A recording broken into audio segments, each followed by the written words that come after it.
Hello guys, তোমরা সকলে কেমন আছো? আশা করি সবাই ভালো আছো, আর আমি চাই তোমরা খুব ভালো থাকো।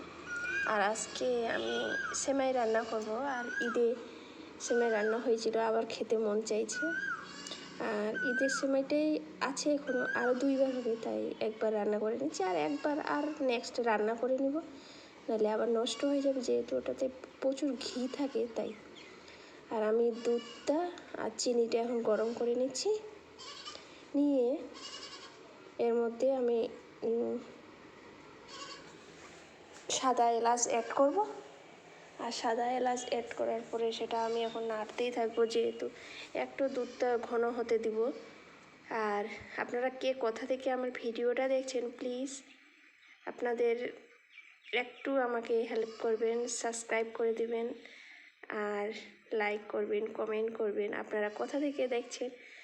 আর এটা কিন্তু সেমাইটার মধ্যেই ছিল, তাই এটা মানে সাদা এলাচের গুঁড়ো এটা দিলে এর মধ্যে সিমের মধ্যে পায়েসের মধ্যে এই মশলাটা দিলে খেতে অসম্ভব টেস্টি লাগে, ভালো লাগে, কেমন একটা স্মেল খুব সুন্দর লাগে। আর এখন আমি একটু একটু করে সেমাই দিব, মানে এখনই সেমাইটা দিব না, যার সেমাইয়ের মধ্যে যে ছিল বাদাম, তারপরে কিশমিশ, আবার কাঠবাদাম, অনেক কিছুই ছিল ওর মধ্যে। ওগুলো যদি গরম না করা হয় তাহলে সেদ্ধ হবে না, আর সেদ্ধ না হলে খেতেও ভালো লাগবে না। আর এখন আমি এটা ভালো করে সেদ্ধ করে নেব, আর আপনাদের আমি দেখাবো কিভাবে আমি সেমাই রান্না করি। আর লাচ্ছা সেমাই কিন্তু গরম গরমে দিলে কী হবে, আপনাদের পায়েস হয়ে যাবে, তাই এটা আমি এখন ঠান্ডা করে নিচ্ছি। আর আপনারা প্লিজ যদি কেউ এখনও না কমেন্ট করো, লাইক করো, তবে এক লাইক করে দিও। দেখুন খুব ঠান্ডা করে দিতে হবে, যেহেতু আপনি এক কাজ করবেন যে একটু আঙুলটা ডুবিয়ে দিবেন, যদি আপনার আঙুলটা সেই তাপমাত্রাটা নিতে পারে তাহলে আপনার পারফেক্ট। আর এইভাবে ঝুরি ঝুরি করে দিয়ে দিবেন, আর এই সিমেইটা খেতে খুব ভালো লাগে।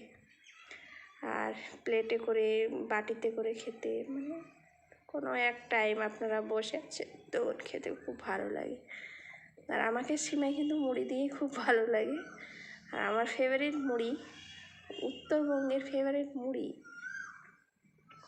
দেখুন আমি সব সিমাইগুলো এইভাবে দিয়ে দিয়েছি, দিয়ে আমি এখন নাড়বো না। আর বেশি সিমাই দিবেন না, লক্ষ্য রাখবেন, নাহলে রসটা আবার শুকিয়ে যেতে পারে, তখন ভালো লাগবে না খেতে। একটু রস রস থাকবে, দুধ দুধ, খেতে কি আমি। সবাইকে অনেক অনেক ধন্যবাদ।